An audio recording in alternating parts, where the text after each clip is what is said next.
The hardest thing for women is what we endure. We just take so much and we'll just pass it off and just keep trucking. And you don't have to do that. Having you was a godsend, right? Because you would help me along that path. But so many women don't, or they can't get into their doctor, or they're dismissed. Night sweats are just a nightmare. As a teacher, I have to get up so early, go to school, and I have to be on. The kids are there ready to go. And I need to be like, yes, let's go. Having night sweats and having to change my pajamas 3 times a night and your bed's wet, it was just like, what is this? Sweating all the time and then feeling manic. You get to this point where you just like, I want to rip someone's face off and I don't know why. My husband's so amazing and supportive, and I'll tell him, I'm feeling very unhinged. I'm just letting you know. That's a good headline. Darling, I'm feeling unhinged. I just want you to know. You also don't want to say that because you're supposed to be stoic and just kind of take it. And I know you and I have talked a lot about like, why didn't we ever hear about this when we were younger? I remember Mom like freaking out a few times and being like, whoa, what is happening? But she never said, I'm going through menopause, It's a crazy time. And I'm so glad that it's finally coming to light and that we as women need to come together and support each other, and that there's ways that you can navigate this and feel like your best self. Hey listeners, it's your friend Dr. Sara. Today we've got a special treat. One of my younger sisters, Anna Reed, is here in the studio, and she is beloved to me for 50 plus years when she was born.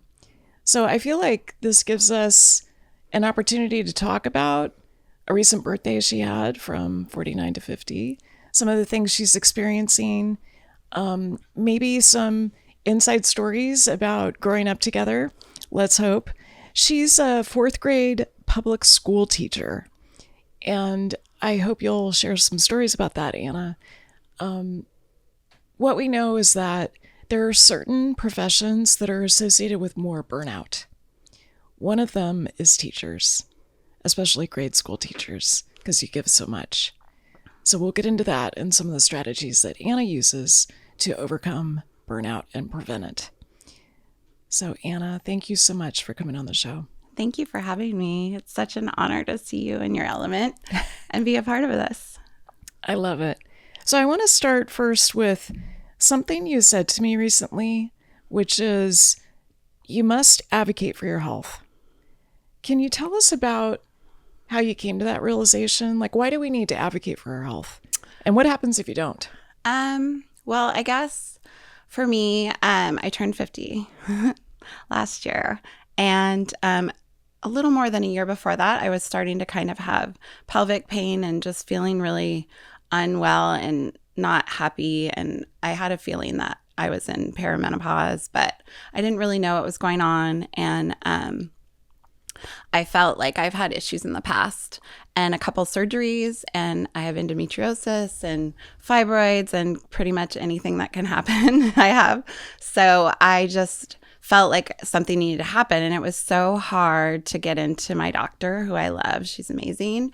So of course I have my sister, and I talked to you, and she's like, you need a hysterectomy. Tell them you want it 100%. And so I think we talked about your script, right? Yes. Like total clarity, what total to say conviction. When you go to the doctor. Yes. So I went to my doctor, and I had my little notes, and sure enough, once, they found out that I did have a fibroid that was as big as an orange, and I had a hysterectomy, and I really realized that I needed to do more to take care of myself, because I'm terrified of getting dementia. I'm terrified of getting cancer, and just knowing that, you can let things go and you think that nothing's wrong. I just didn't understand why I was feeling so uncomfortable in my body. And then after that, after I had surgery, I just was like, you know what? I'm going to do everything now to be healthy. You've been a great mentor and guide on so many things. I feel very blessed to have you as, an advocate on the side, but you do have to kind of do your own thing. And so I decided I wanted to branch out from conventional medicine more and get a tribe of healers. So I started going to a naturopath. I go to acupuncture. I have a chiropractor, masseuse. I exercise regularly. I don't think they say masseuse anymore. Oh, they don't? Massage therapist, Okay, chiropractor, sure. massage therapist. Sorry, out That's there, okay. all you massage therapists. And just I started feeling better and stronger. And I think as a woman at our age, you're like, oh my gosh, I'm 50. It's such a big number. But like, I want my 30-year-old body, and that's just not reality. And so just all these things transpire, and you're like, okay, when can I start wearing like tunics and loose pants and still look cute? And it's just not, so just kind of I don't see any tunics and loose no, pants. I'm not ready yet in your wardrobe. So I just I really started reading stuff, started trying new things, just consistently taking care of my health. Like I decided like that's an investment.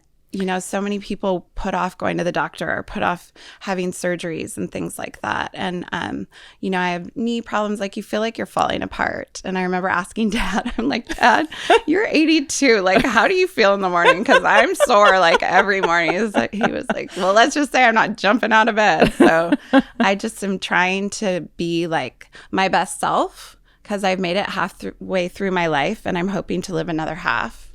And I want to be present and there for my son and my family. So, yeah.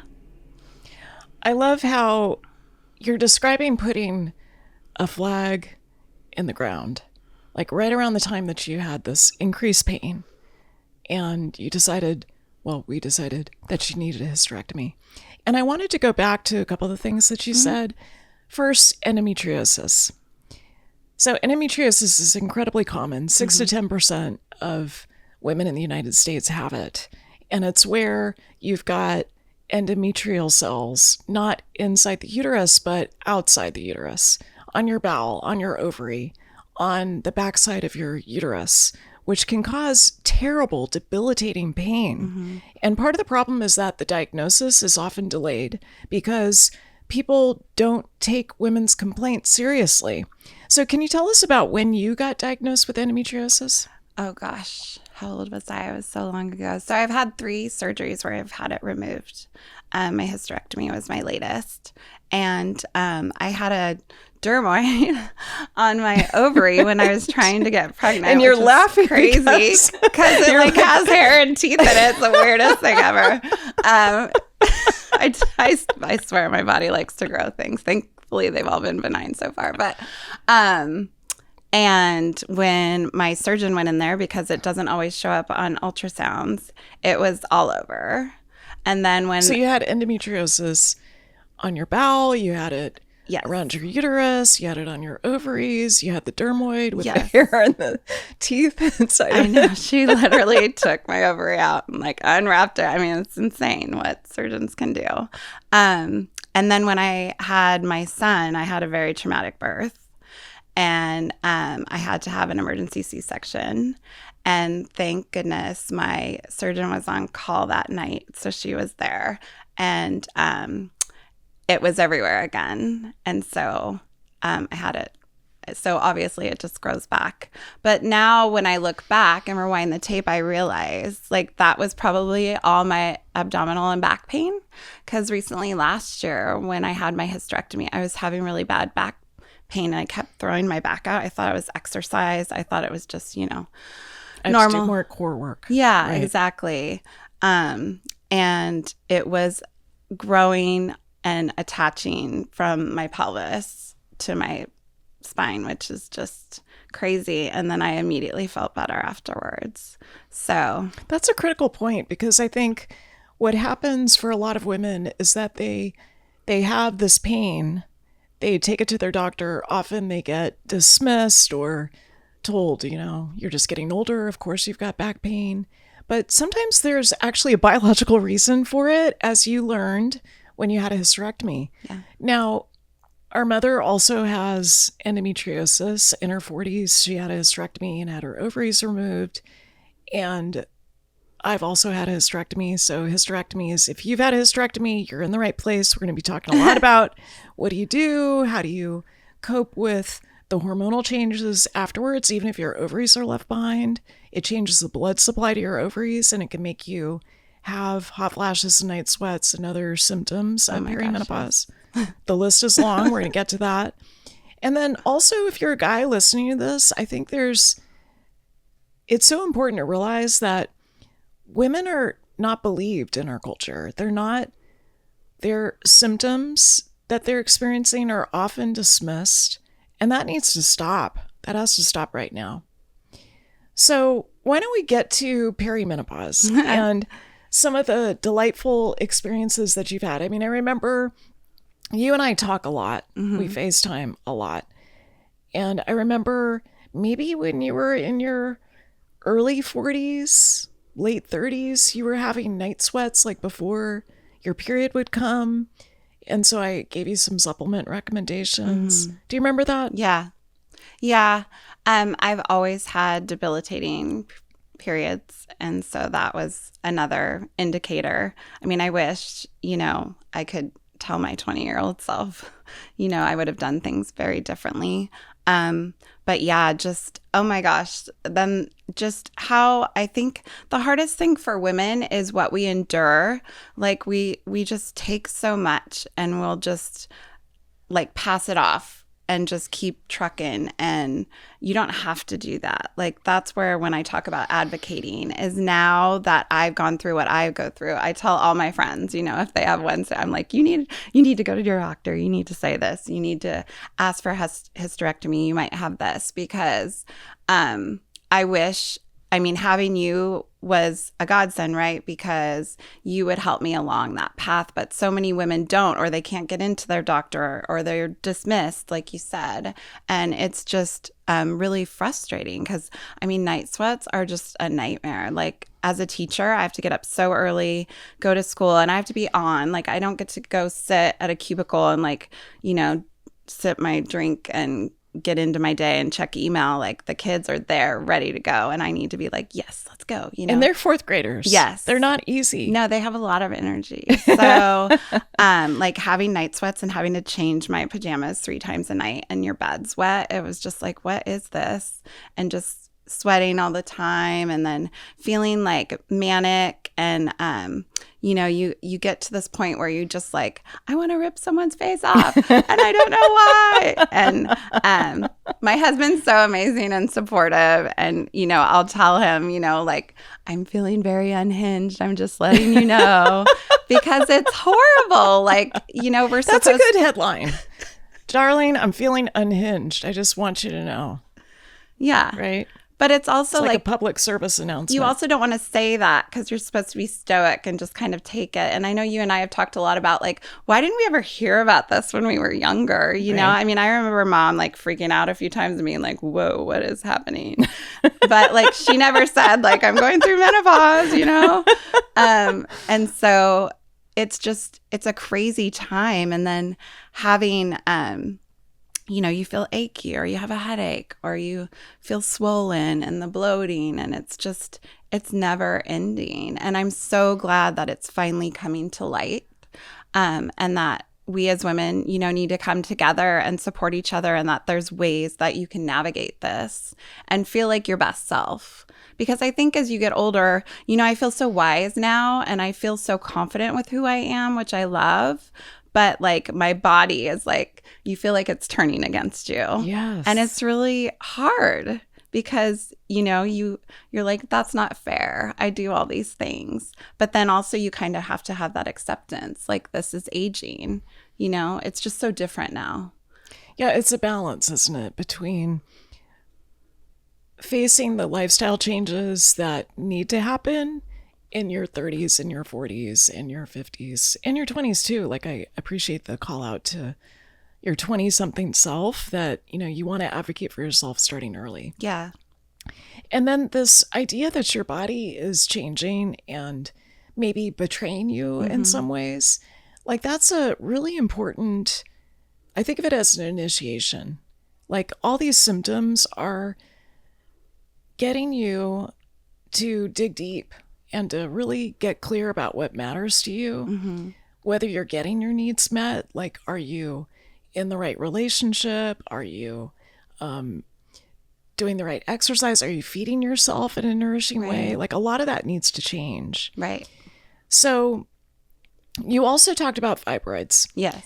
We have fibroids in our family too. Yes. So yours was about the size of an orange. You had Yeah, a big which one. that's crazy. Yeah. And I had hundreds of fibroids that were removed with my hysterectomy. And I'm like natural gynecologist who waited way too long to have a hysterectomy. And by the time they took it out, they were just like, yeah, we couldn't even count how many you had. There were so many. So fibroids are these benign tumors that occur in the uterus. They're derived from the muscle that's in the wall of the uterus. They're benign 99.9% of the time. And yet they can cause a lot of excess bleeding, heavy periods. People can become anemic as a result of the heavy bleeding, which is something that happened for me. That depends on if they're under the lining or if they're more on the outside of the uterus. They can cause bulk symptoms like bloating and increased size. That was the symptom that she really enjoyed. Right. So you have juxtaposed with perimenopause being a fourth grade teacher. And you've been a teacher for how long now? This is my 27th year. 27? I'm the OG. You're the OG. So, burnout. Yeah. You know, one of the things I notice, and you often joke that summer Anna is the best Anna because you work so hard during the school year. And during the summer, it's different. It's like the Anna that I grew up with. Yeah. So tell us about, like, what's your experience with your energy? What's happened in terms of your boundaries with work? And I know the pandemic was especially difficult for you. Tell us about kind of the experience of burnout. Like, what are some of the symptoms that you have when it occurs? How do you avoid it? I think before, when I was younger, it was like the stress. I would take it home and drink wine and, you know, in my first marriage, not get angry and upset with my husband, and just kind of, it was the compounding of stress every day because it's a very intense job. I don't think, and I mean, when I say this as a public school teacher, I'm kind of advocating for public school teachers as like a veteran. I don't think we get enough credit. And I think the pandemic made that very obvious, that school is like a second home for kids.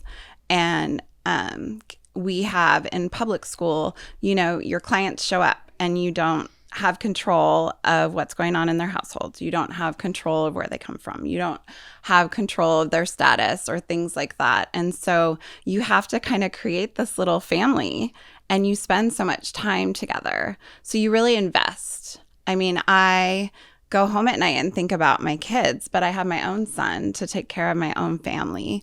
I worry about them. When I have kids that have experienced trauma, or kids that have special needs or are constantly dysregulated, and we're seeing more and more of that. Yes. And, you know, it gets really intense. And then you're also trying to manage. I mean, it's like a 3-ring circus. And you have a lot of trauma among your students. You've got a pretty broad range of socioeconomic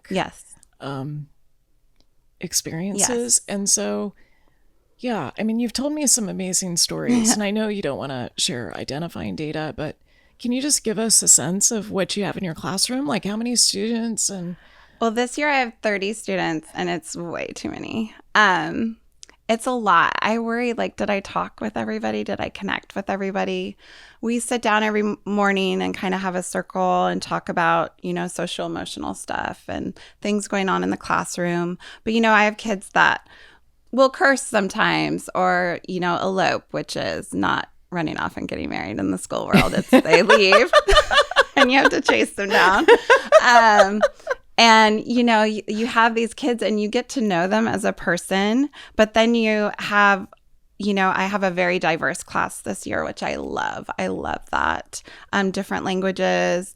And I have I love the kids that are just so funny, you know, like I'll be so upset with a kid because of something they did. And then they'll say, "Oh, your hair looks great today, Mrs. Reed. Did you brush it?" And they're just so honest and real. And, you know, or I'll say, "Please don't say the F word today."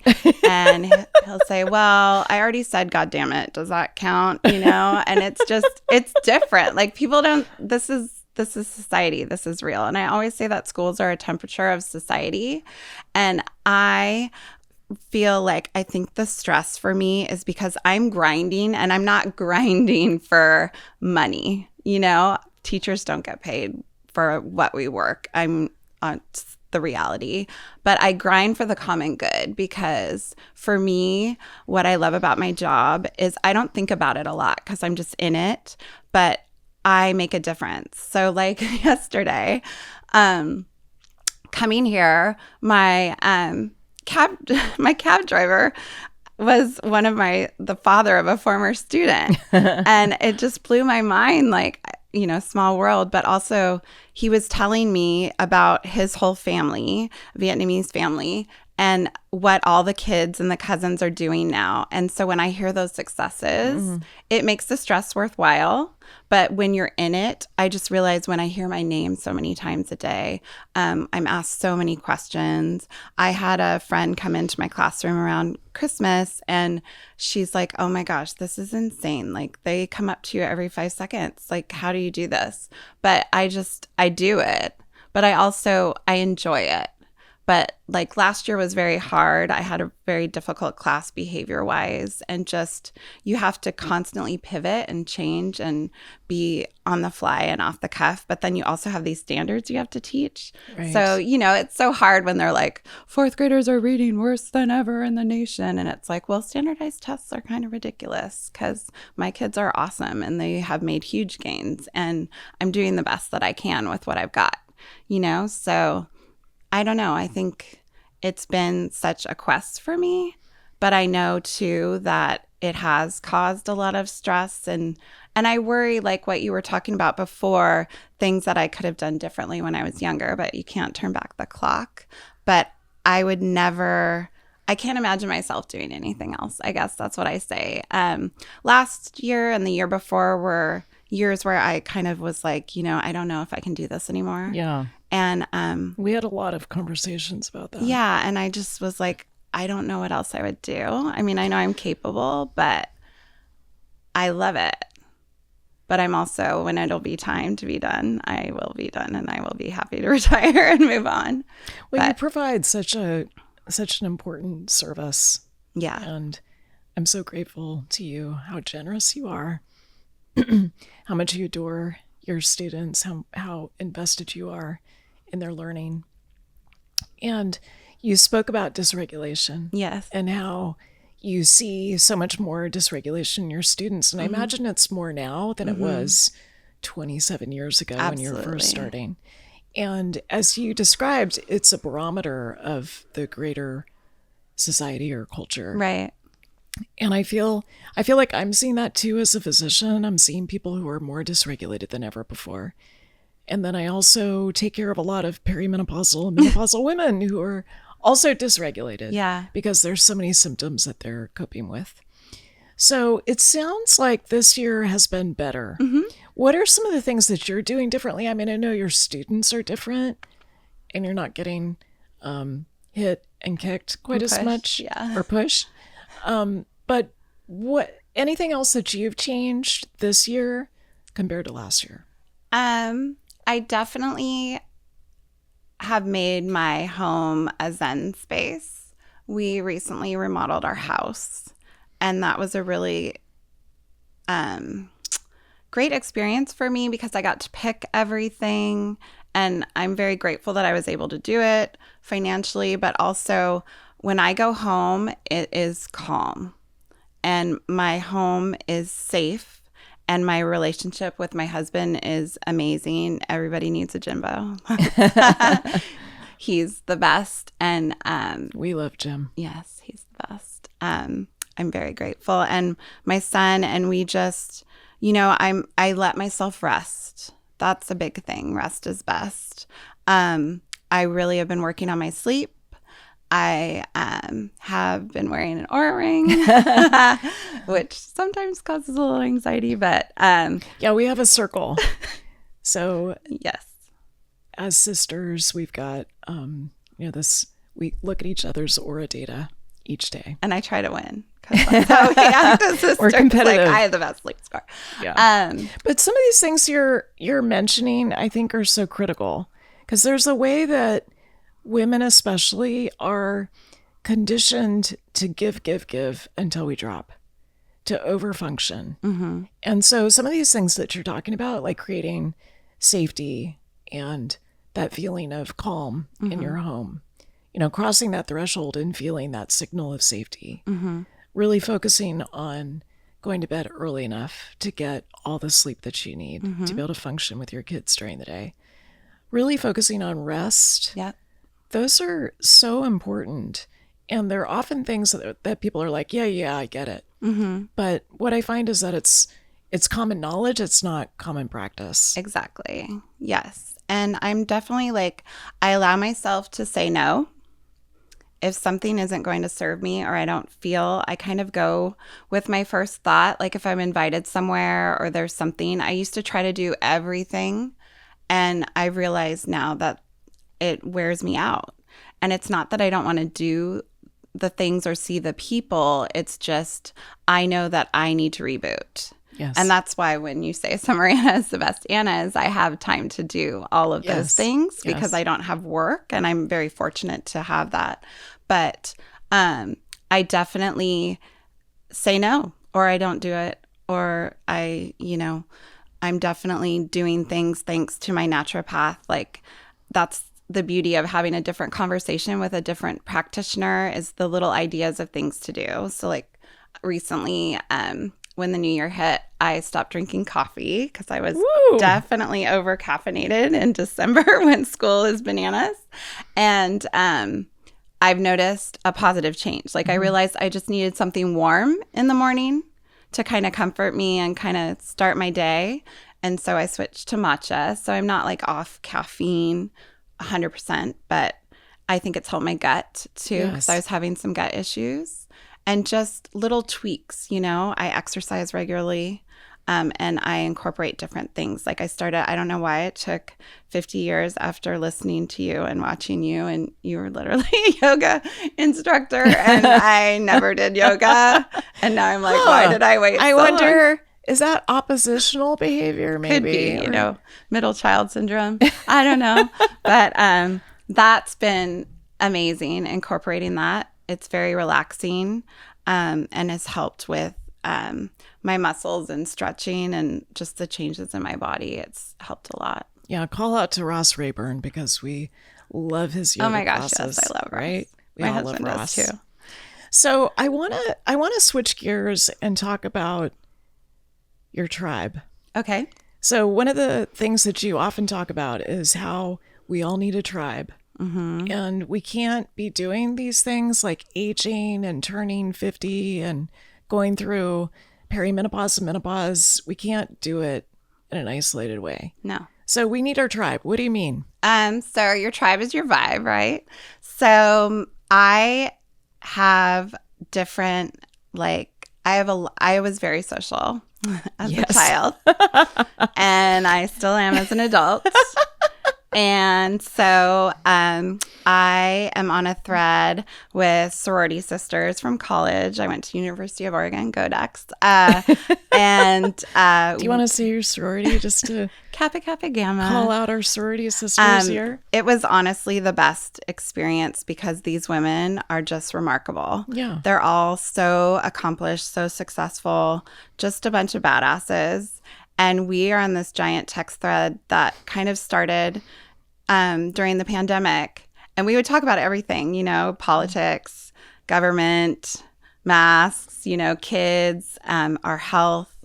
And it's just been amazing. We go on trips together, which is huge. And it's just been a really big support group. And then I have a couple of friends from that group that we text on the regular, check in with our horoscopes and what's going on for the day and supporting each other. And then one of my best friends who was in the house with me, we work out on the regular with yes in our garage, and that started during the pandemic. We transformed our garage into a gym, and we work out with her brother Gabe, who is actually a trainer in Thailand. So we call through Facebook Messenger, but we've kept the workouts going.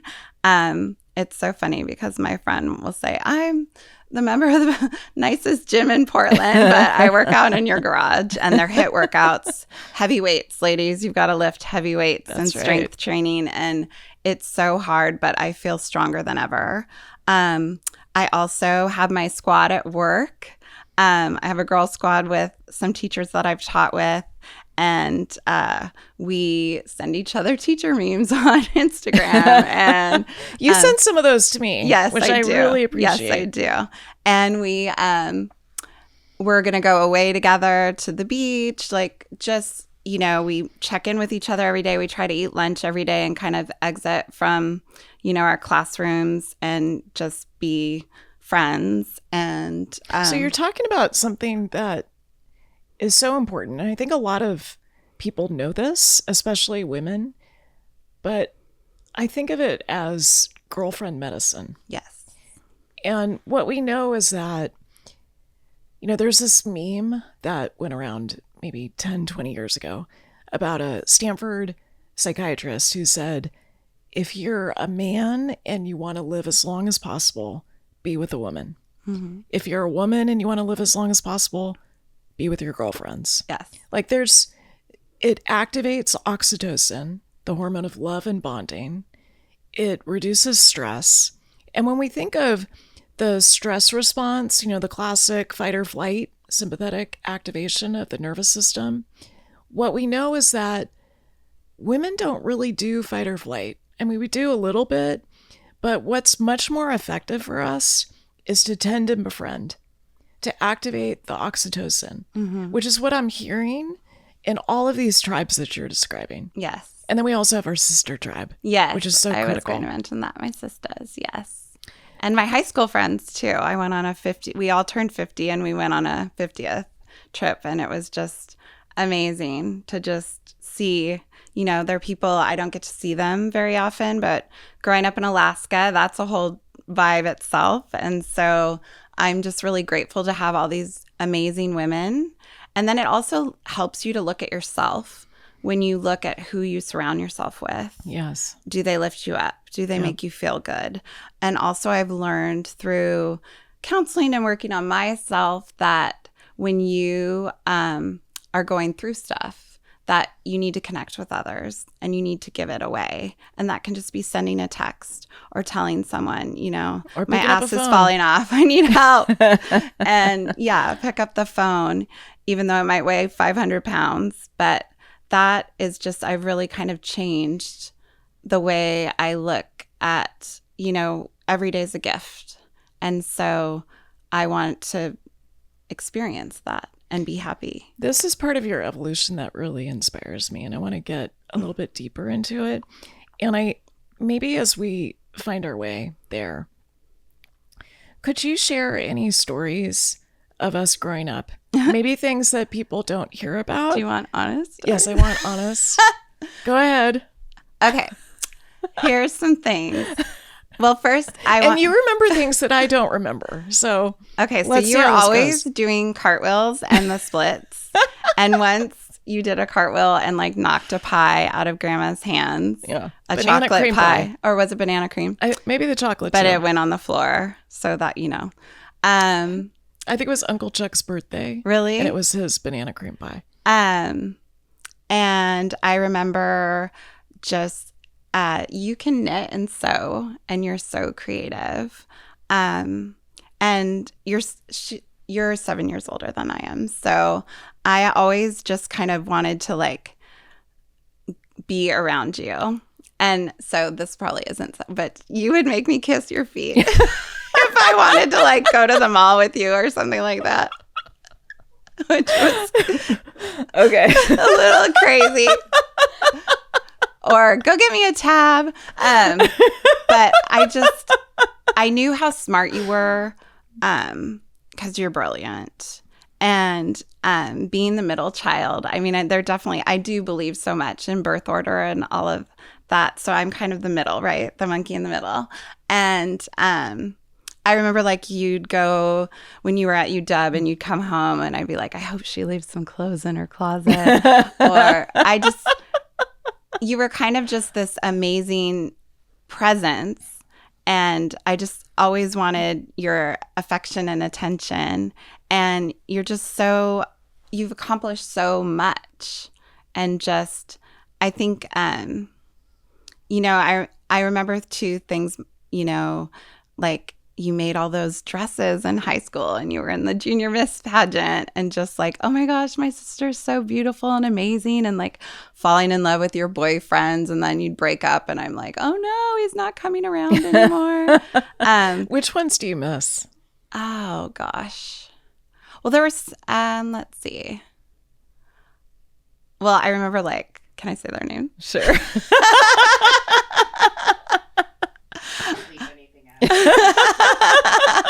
I remember like Kurt Bundy, didn't he have like his name under, like above his handle to his truck or whatever? Chris Van Alstyne was like this rugged Alaskan guy.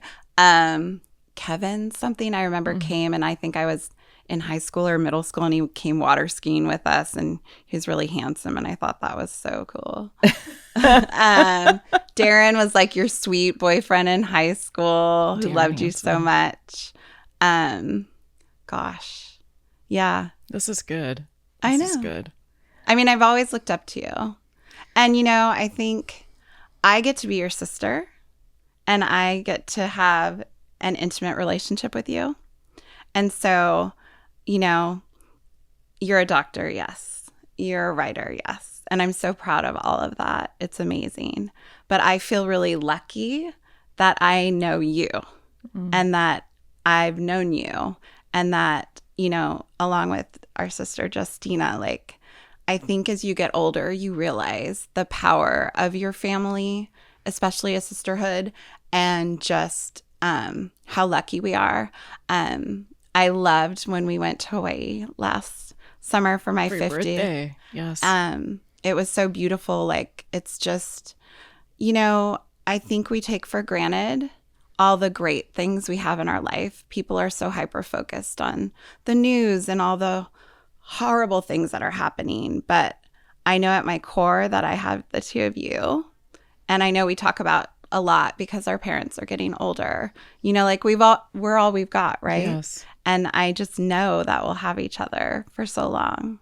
And that's just, it's a great thing. Anna, you're so dear to me. Thanks. I think the kissing my feet was a very long time ago. At least I hope it was. You're my touchstone. You're my sounding board. You're the person that I call when I'm troubled about something. You're the person that I call when I'm excited about something that's happening, or, my kids have something exciting that they've done. And it means so much to me to have our sisterhood, have our connection. It's so enduring, and it's been such a deep, loving connection over the years. Like, you've been so steadfast, and it's just beautiful to witness the changes that you've gone through. Thank you. And one of the things that you mentioned is that you went through a divorce. Mm-hmm. And I did too. Mm-hmm. What do you want to share about that? Like, what did you learn in that process? It's really funny. I remember, I think with my college boyfriend, I went to visit you in San Francisco, and I think we were having trouble. And you were like, don't settle. Yes. You need to put yourself on a pedestal. But it took me a while to be wise enough to figure that out. And it's interesting to me. when I started going to counseling when I was getting divorced. And she asked me a couple things. First of all, she asked me, why I was always in these relationships where I wanted to fix people. And, I'm a teacher, like I'm a fixer. And so that was really interesting. And she said, you need to find someone that you don't need to fix. And that's Jim, of course. Yes. And also, she said, when was the last time you felt like yourself? And it made me so sad that it was like, I think I felt like myself in college before I had gotten into that relationship, where I truly felt like Anna. And so I wanted that back. And so going through a divorce, it's a horrible thing. I mean, he's a very smart man. He's an amazing father to my son, but we weren't a good match. And I think, our generation was very like, you go to college, you find your husband, you get married, you get a house, you have children, and you're on this trajectory, and it doesn't always work. And you kind of stick square pegs into a round hole, right? And so that's what I did. We weren't a good match. And I think when you are in this kind of feeling like you need to get to this certain place, you don't see the red flags, or if you do, you just disregard them. And so after getting divorced, it's not fun at all. And it really kind of rocks you to your core. I was broke as a joke and, had to go out on my own and live by myself with my child. And, I was a teacher and single. And, oh my gosh, I never really dated. I always had a boyfriend. So I didn't know what that was like. And then, bit by bit, I was able to buy the house. I was able to date. I met an amazing man who is like the most amazing partner. I mean, I'm just so, so lucky. He's so loving and giving and just all the things that every woman should need. And then you're like, oh, because I used to believe like, oh, there's not a person for you. There's probably a lot of fish in the sea, right? But you can have someone that's your person. And it was so validating because I was being true to myself and taking care of myself and making myself healthy and knowing that I wanted to, show my child too. I want him to see a happy mother. Yes. A happy person. Yes. Because I wasn't happy. I was miserable. And I think so many women are in that. And I think you really need to check, like, is your home happy? Because that's your safe space. And I think that's what helps me get through the stress of life, ailing parents, the world being upside down, school day to day. Yeah. Dysregulated kids. Is when I go home, I have my husband and my son, and I'm so happy. And I know that they're there for me no matter what, that I can do anything. And that there's a lot of power behind that.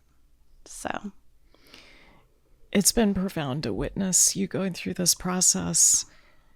I really appreciate you sharing with your counselor, those conversations with your counselor. And I think there's a way that both of us had a level of loyalty and sticking with a relationship, even though it wasn't working, and sacrificing our own authenticity to stay in that relationship, which over time has a cost, right? Like I remember you and I checking our cortisol and our saliva. Oh my right? gosh.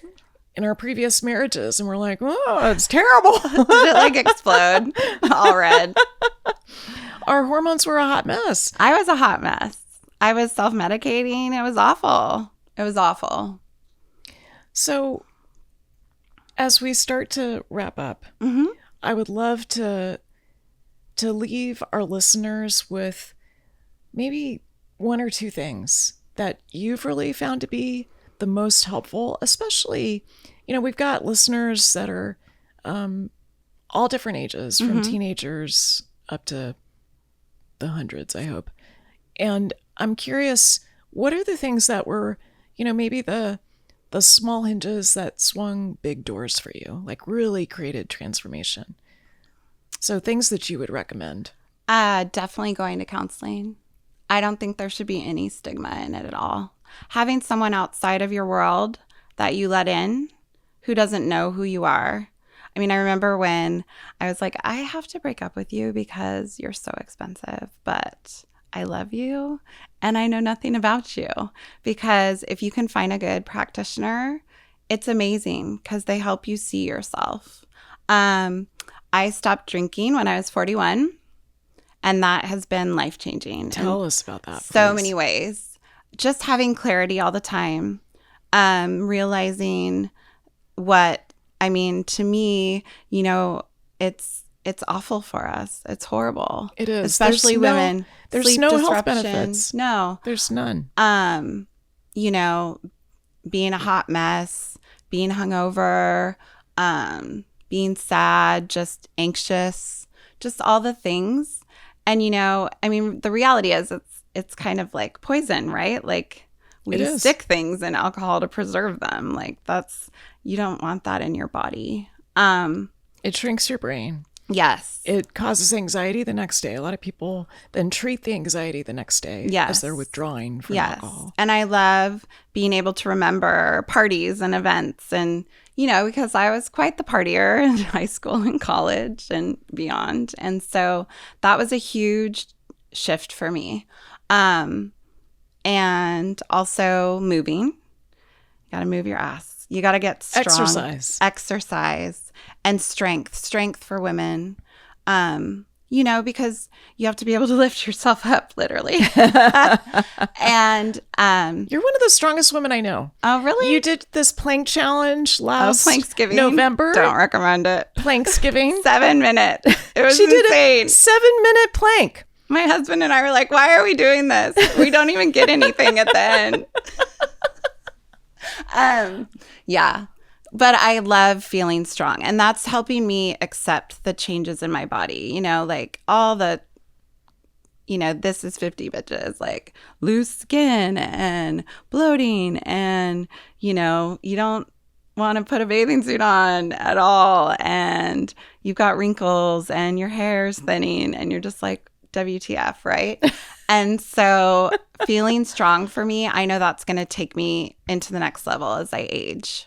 Because I want to enjoy, I want to travel when I retire. I want to be able to pick up my grandkids. I want to be able to dance at parties. And I know that exercise helps your brain so much too. And that's something, that I worry about is dementia. And because it is in our family. And just being healthy. And also just the little diet changes. I try to be like Dr. Sara, but there's things I still like. But I really have cut back sugar and just clean eating when I can.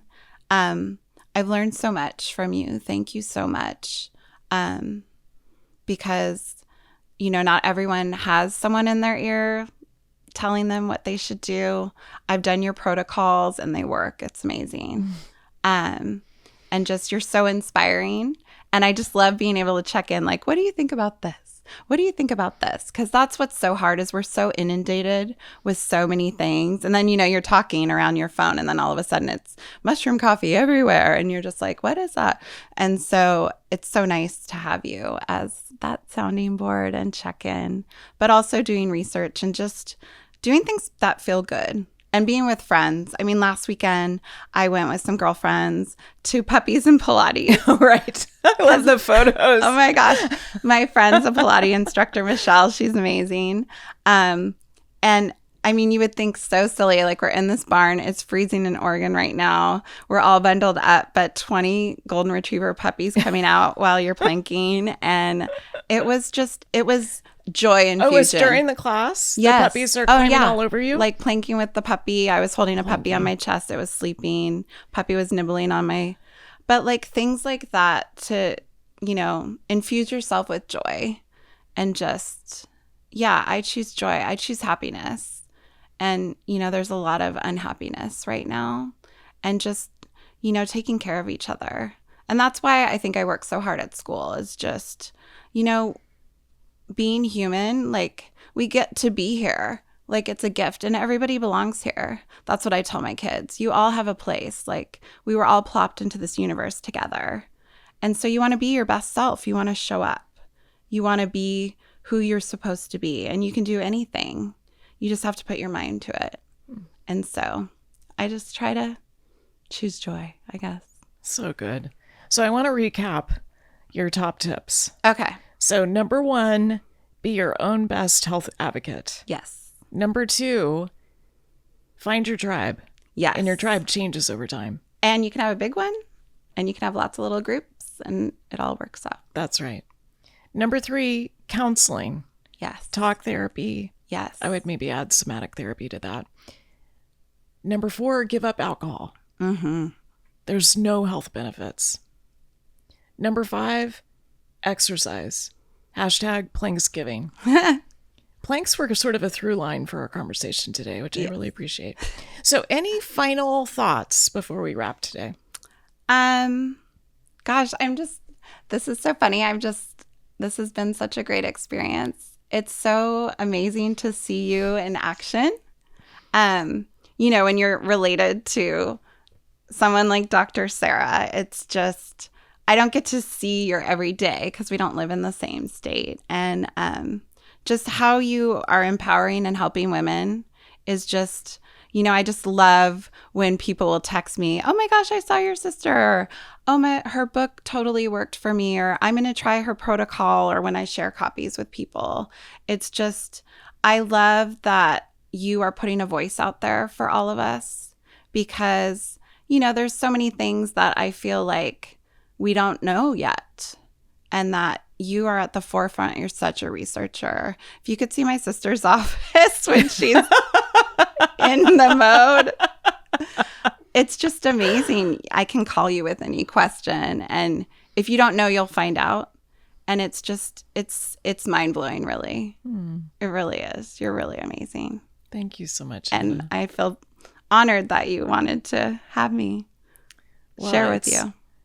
It's so great to share your wisdom with our listeners. And, I feel like behind every woman who is speaking her truth and talking about difficult things and taking on a broken healthcare system, there's a tribe of women, and you are my tribe. Like, you're such a critical part of my tribe since the day you were born. Aw.